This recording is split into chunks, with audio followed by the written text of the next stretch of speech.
مولاي صل وسلم دائما. Baik, kawan-kawan sekalian, bismillahirrahmanirrahim. Assalamualaikum warahmatullahi wabarakatuh.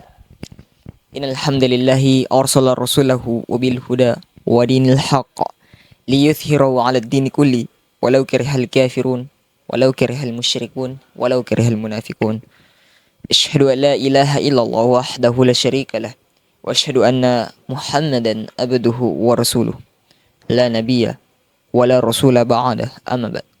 Pertama-tama dan yang paling utama, tentunya marilah kita memanjatkan puji dan puji syukur kita kawan atas kehadirat Allah Subhanahu wa taala yang telah memberi kita begitu banyak nikmat, baik dari nikmat kesehatan, nikmat kesempatan, sehingga kita bisa memberikan begitu banyak kesempatan atas kehadirat Allah. Lantas tak lupa pula kita juga sering menyampaikan salawat serta salam kepada junjungan Nabi kita, yakni Nabi besar Muhammad sallallahu alaihi wasallam. Jadi baik hadirin kawan-kawan sekalian.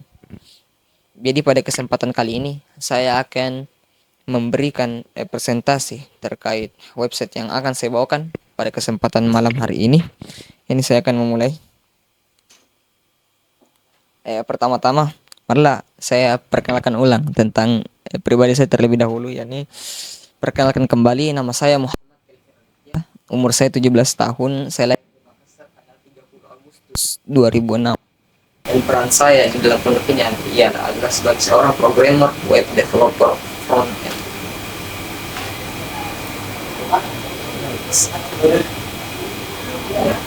Jadi apa itu website kawan-kawan sekalian? Perlu kita pahami bahwasanya website ini dulu ketika saya dulu masih SD, saya juga belum terlalu mengetahui apa itu website. Saya tahunya website itu adalah sebuah aplikasi atau sebuah hal yang berada di dalam lingkup jaringan, di dalam lingkup sebuah device atau HP atau laptop yang saya tidak mengetahui terlalu rinci apa saja itu sebuah dari website tersebut. Makanya oleh karena itu selama mungkin 5-7 menit ke depan saya akan menjelaskan kepada kawan-kawan apa itu website. Next. Jadi pengertian website kawan-kawan. Jadi website adalah sebuah kumpulan halaman web yang saling terhubung dan dapat diakses melalui internet. Website dapat dibuat oleh individu, bisnis, atau organisasi untuk berbagai tujuan seperti berbagi informasi, menjual produk, dan memberikan pelayanan. Jadi intinya, website ini dapat membantu kita, baik itu kita secara individu, secara berorganisasi, berbisnis, dan sebagainya, untuk dapat meningkatkan value dari diri kita. Kita bisa membangun relasi, membuat informasi, kita bisa membangun personal branding kita di dalam website tersebut, yang dimana website itu memiliki banyak sekali manfaat kawan-kawan sekalian.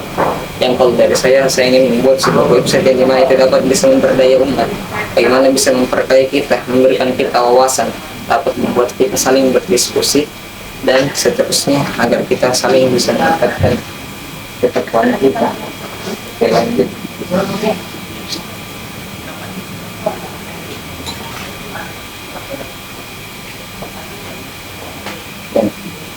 Jadi bagaimana cara membuat website? Ada beberapa cara untuk membuat website. Cara yang paling umum adalah dengan menggunakan platform content management system seperti WordPress, Wix, dan Squarespace.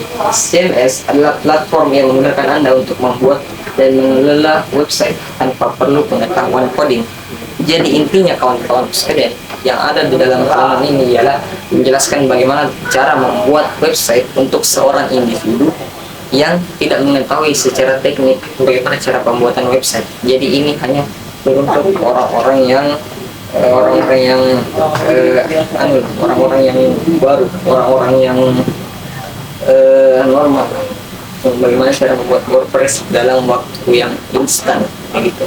Kita dapat menggunakan WordPress, Wix, atau Squarespace, yang sebenarnya kalau kita menjadi seorang web developer itu lebih ringkas lagi. Jadi kita dapat HTML, CSS, dan JavaScript buat bantuan seperti itu. Lanjut lagi, oke, apa saja jenis-jenis website kawan-kawan sekalian. Jadi jenis-jenis website itu ada lumayan banyak. Yang pertama ialah website bisnis, website e-commerce, website blog, website berita, dan ya website portofolio. Saya jelaskan satu-satu ya kawan. Jadi yang pertama ialah website bisnis. Website bisnis adalah website yang dibangun dan dikelola oleh sebuah perusahaan, yang dimana itu bukan sebuah individu.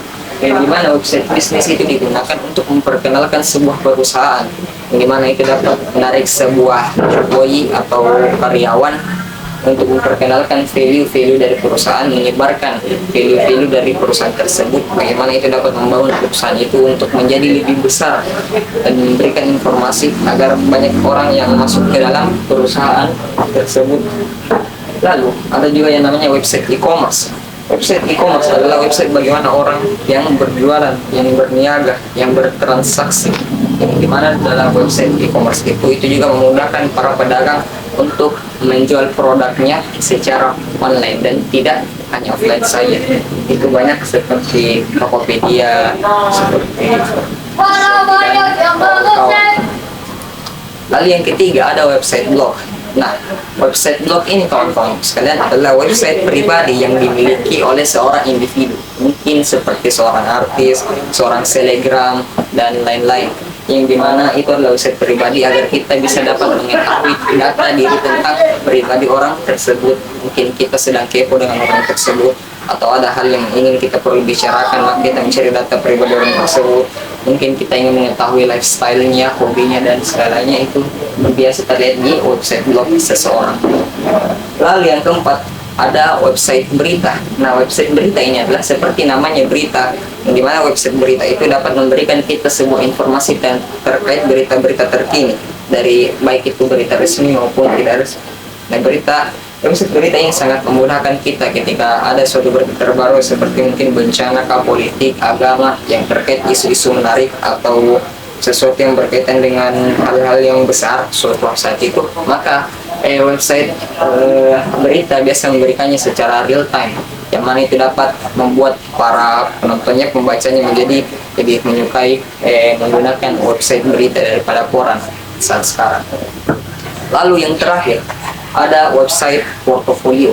Nah, kawan-kawan sekalian, website portofolio ini adalah website bagaimana untuk seorang freelance atau seorang pekerja itu biasanya membuat website untuk memperlihatkan skillnya, pengalaman kerjanya, apa saja yang telah dia pelajari, untuk dia bisa menawarkan dirinya kepada sebuah perusahaan atau kepada sebuah pekerjaan, agar orang bisa mempercayai orang tersebut melalui website portofolio dari orang tersebut. Jadi singkatnya mungkin saja apa yang dapat dijelaskan pada jenis-jenis website. Untuk sekarang kita bisa lanjut lagi. Ya, apa saja manfaat memiliki website? Adapun banyak manfaat memiliki website, antara lain dia dapat meningkatkan visibilitas di internet, yang dimana ketika kita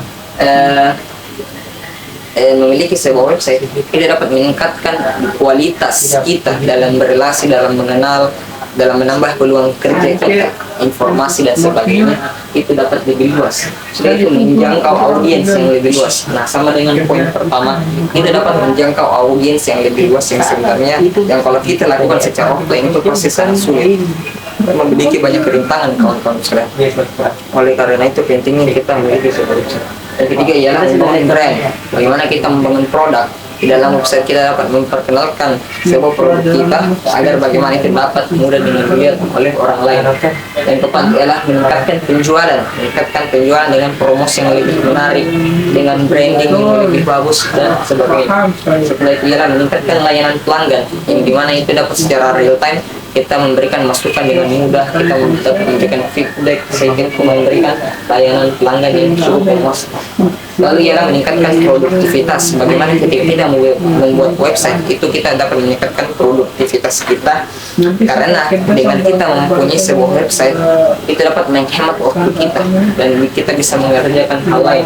Lalu meningkatkan efisiensi, karena dengan hal yang lebih rapi menggunakan website itu dapat dengan mudah memberi kita efisiensi. Lalu meningkatkan efektivitas. Adapun terakhir adalah berapa biaya website. Jadi biaya website itu kawan-kawan sekarang ketika dibuat itu kadang bervariasi, tergantung website apa yang digunakan, fitur-fiturnya dan platform yang digunakan. Secara umum biaya website berkisar antara 50 hingga 500 ribu. Kita lanjut.